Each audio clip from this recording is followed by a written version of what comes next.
Good morning. Thank you very much for coming. It's a real pleasure to be here. I appreciate that this is a very diverse audience. There are people in the audience who are experts in building quantum computers and people who are interested in exploiting quantum computers. And as such, in this talk, I'm going to give an overview of not only where we are today, but deep insights into what some of the most advanced technologies are that are emerging in the market to make quantum computers useful. And I will give a framework that takes us from where we are today in the NISQ era all the way through to large-scale fault-tolerant quantum computing. Now, of course, the start of our discussion is something that many of you will have heard already. The idea that quantum systems, when used in computing, are extremely susceptible to error. Hardware error leads to algorithmic failure. This is the fundamental bottleneck. Whenever we put information into a system that obeys the rules of quantum mechanics, the environment conspires to cause errors. And this is the problem that at Q-Control we uniquely focus on fixing. We build infrastructure software, software that connects the lowest levels of the so-called stack, the control electronics, as we just heard about from Keysight or from our partners at Quantum Machines and Qblocks and others, all the way up to the high-level abstractions, the programming frameworks, quantum cloud services, applications. In the middle, we provide all of the technology that makes execution on hardware actually functional. All of the technology we build is in-house to try to reduce the errors that are emerging in the system everywhere that they occur. We were quite excited that after a number of years of development, last year in December, we were able to announce a partnership with IBM in which all of the tools that I'll be telling you about in the next few minutes became natively integrated into IBM Quantum Services. You can go online to run algorithms on IBM's pay-as-you-go services, and our software is there. And very importantly, the technology that we build that is extraordinarily complex and driven by an expert team of researchers is executable using a single line of code. All that the user has to do is ask for the channel strategy to be set to Q-Control. Everything else is abstracted away. Now, this is something we were very proud of, and as a native New Yorker, it was a tremendous honor to have not only the NASDAQ billboard, but a billboard in Times Square announcing this new partnership where we were the first independent software vendor to ever integrate with any major quantum cloud platform. It was an extraordinarily thrilling moment last December. Under the hood, inside this technology, is a completely automated and interoperable toolchain that suppresses errors everywhere that they occur inside the quantum computer. Now, a user would historically have to figure out all of the ways to mitigate or suppress errors in a quantum computer, build the entire toolchain, ensure that all of the components worked well together, and then execute. For us, as you saw, everything here is completely automated. There are no settings. There are no tasks for the user other than setting that channel strategy. And I want to point out that in this particular diagram, there are many different areas where we reduce errors. We reduce errors at the gate level. We also reduce errors at the circuit level. We reduce errors in the way we map an algorithm onto the physical devices. So if you hear a discussion that only talks about gate fidelity, you are missing most of the places where the errors actually occur. We have focused on ensuring that any time errors can crop up, they are suppressed, and this is done in a way where you don't have to worry about it at all. But most important is what it delivers to the end user. We deliver orders of magnitude improvement in the performance of today's machines. Validated in the peer-reviewed technical literature, we have seen more than a 10x enhancement in the circuit depth, how complex an algorithm can be run before you suffer a failure. We can reduce the overhead for the end user by at least 100x. We've seen over 5,000x because the technology that we use reduces errors and therefore gives you better signal to noise each time you run an experiment. But also this technology is deterministic. This is error suppression, not error mitigation. We're not post-processing. We are simply reducing the likelihood of errors, and you save a huge amount of overhead on that. And finally, many thousands of times enhancement in the likelihood of actually getting the correct answer out of the machine, which is what everybody ultimately cares about. This is functional on devices up to 156 qubits, the latest devices supported. But these technologies work for any application.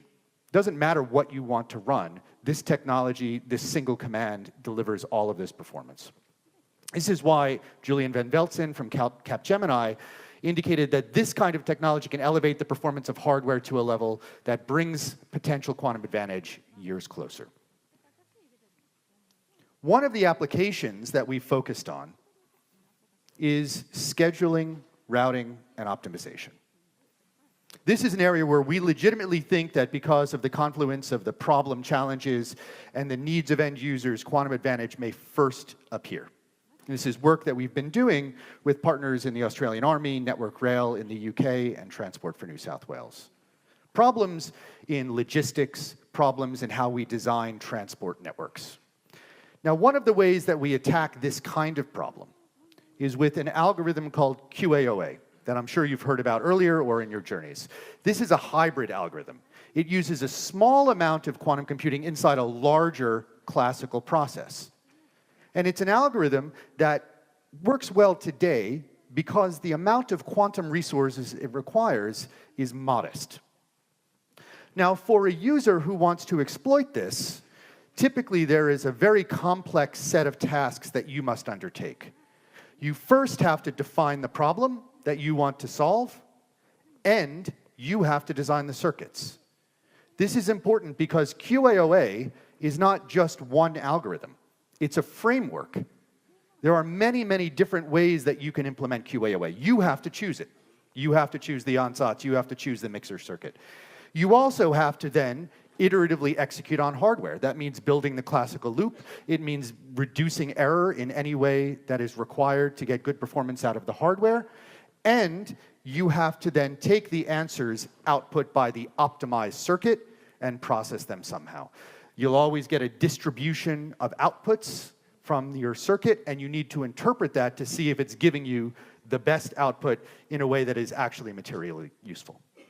That, again, speaks to us as an inefficiency, that this should not be your responsibility. So we're changing that. We're making that our responsibility. All of that is now turned into one command: solve QAOA. And for you, everything is taken care of. And I want to show you what is possible if you use this command. The starting point is a paper that we published just a few weeks ago, a technical manuscript. And I want to point out this highlight in the title, that a gate model quantum computer with 127 qubits can outperform quantum annealers. Now, I want to be clear at the outset, because this paper engendered quite a lot of interest and also some controversy. We do not claim that in all cases quantum annealers are inferior. That is not our claim. We claim, simply with evidence, that for the first time, gate model quantum computers can actually outperform annealers in quantum optimization problems. So let me show you how. The first problem we treat is called max cut. This is a canonical machine learning problem that involves separating a graph into two subgraphs in a way that maximizes the number of cut edges. Now, you can see from the diagram that when the graph is small, it's reasonably easy to figure out the best way to cut. But as soon as the graph becomes large with heavy connectivity, this becomes a mathematically very challenging problem, not just for you visually, but also for computers. We ran max cut problems. And in these max cut problems, run through our solver, which abstracts everything into that single command, these problems are so-called three regular graphs, using up to 120 qubits in this particular example. We optimize, we then sample the output circuit. And you get this distribution. And the starting point is that the bare hardware, sampling just the hardware, is indistinguishable from random selection. But when you add our software, and I want to point out the important thing on the right-hand side, the true maximum cut value is not overlapped by this distribution. When you add our software, this is the shift you get to the higher value solutions. When you run this solve QAOA routine, you actually find the maximum cut. In all the problems we tested, which were defined based on the open literature, we found the max cut with unit probability. Every time, we found the correct answer. That had never been done before at these scales. Comparing directly against previously published demonstrations on alternate hardware, we showed that, again, we could find the max cut at the scale of problems that were previously solved with partial success, but also we could go much beyond the 30 or 32 qubit prior demonstrations to 120 qubit demonstrations with these non-trivial, non-planar graphs, 3 regular graphs, and actually get the right answer every time. This is an important distinction. We are not just running QAOA, we are getting the correct answer. The quantum computer is giving us a useful solution. The other part of this was our work looking at how this quantum optimization routine could be used in so-called higher order binary optimization problems. Here we ran previously published test cases that came from Los Alamos. So we could directly compare with prior demonstrations not only on IBM quantum computers, but also on annealers. And what we see in this case, good solutions are at the left because we're minimizing an energy. The starting point is not great, it's the gray. When you add the Q-control solver, you shift all the way to the left and you find the correct solution. Now, the important distinction here is that even though the annealers were very good at these problems and could get close to the right answer, or in some cases find it, there were cases where the gate model quantum computer running our software found the correct minimum energy solution at the scale of 127 qubits when the annealer could not. This changes the narrative about the relevance of gate model quantum computers to optimization problems. It was a huge, exciting demonstration for us, and in our view, it changes the outlook for what is possible in achieving quantum advantage with today's machines, or the machines that are coming in the next few years.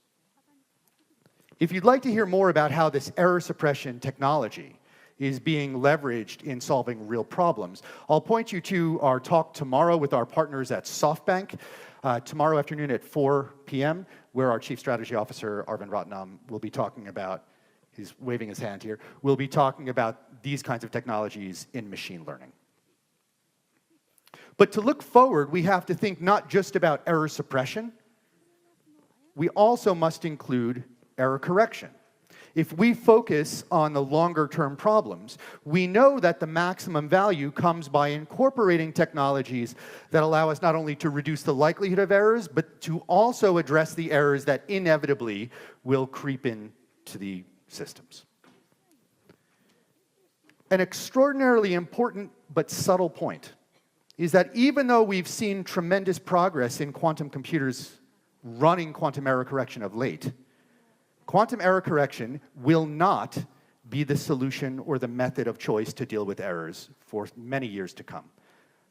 That's because when you have to spread information out over many quantum bits in a quantum error correction encoding routine, you use an enormous amount of resources. And while machines are modest in size, hundreds or a few thousand qubits, that penalty where 90 to 99.9% of all the qubits on your device must effectively be dedicated to quantum error correction, imposes a penalty that means the machine becomes less useful, even if error correction is helping someone.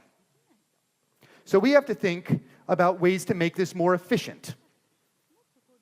The way we make it more efficient is by combining two technologies together, quantum error correction and quantum error suppression.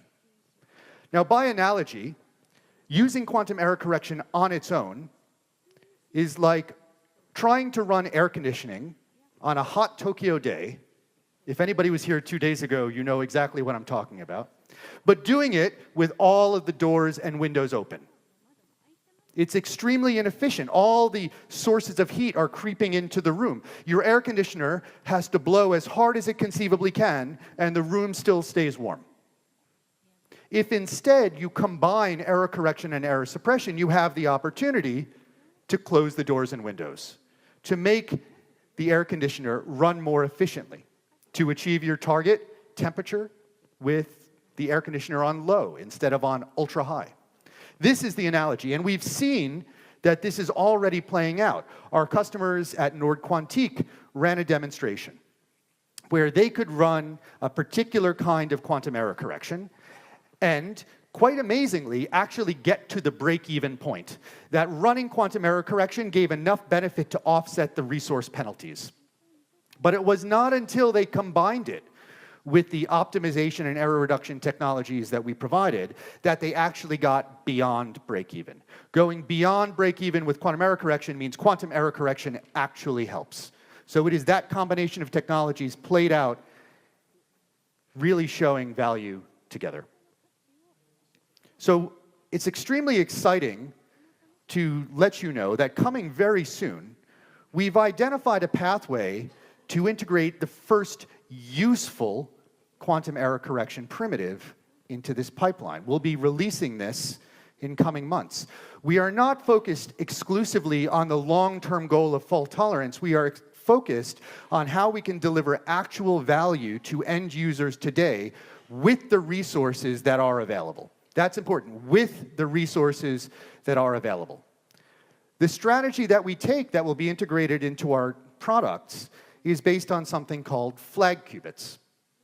Instead of performing a full encoding, which consumes so many resources, 99.9% of your device dedicated just to quantum error correction encoding, we instead rely on unencoded qubits combined with closed-loop error identification routines. The qubits in red can be used to identify where errors are occurring in your circuit without the requirement to perform full error correction. This is leveraging a primitive, a part of quantum error correction.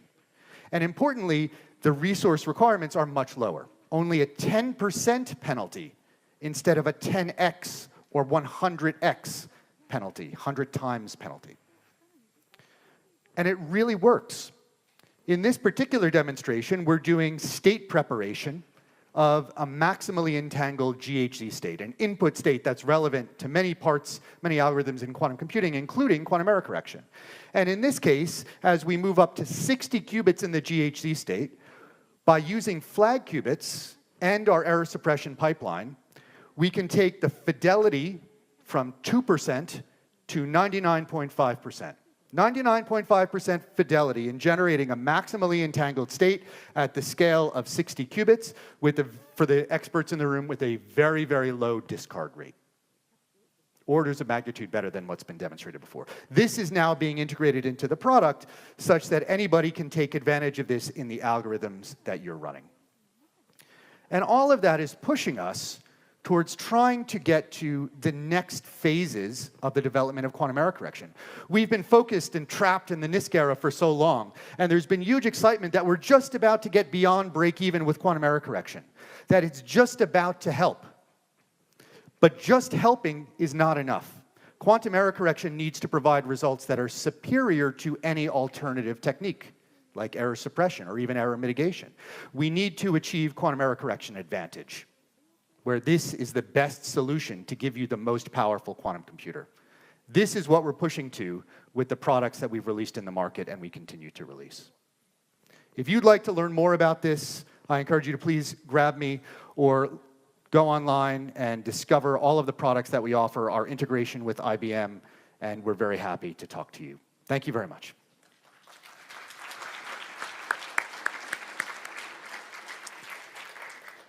All right, we have about a minute, but we do have a couple questions, so I'll just combine them, and you can answer them however you like. The first is, what is the pre-processing and compilation time for error suppression when calling Q-Control's channel? That's the first question. The second question is, can I use Q-Control optimization when we use other devices, for example, QERA, Quantinuum? So the great questions, thank you. The first question, what's the pre-processing time?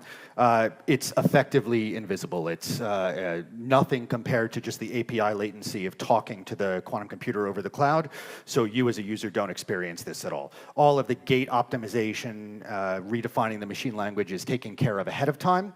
And we've also published head-to-head benchmarking of what our compilation time is, and it can be orders of magnitude faster than the other open source compilers. To the second question, we currently support in our tools the IBM platforms. Please listen up for the next few months of new announcements of new partners that will be emerging. But the technology is validated across every platform. Trapped ions, neutral atoms, superconducting devices, semiconducting devices, even photonics can benefit from parts of our pipeline. So if anybody is interested in connecting an alternate system to our tools, please do reach out.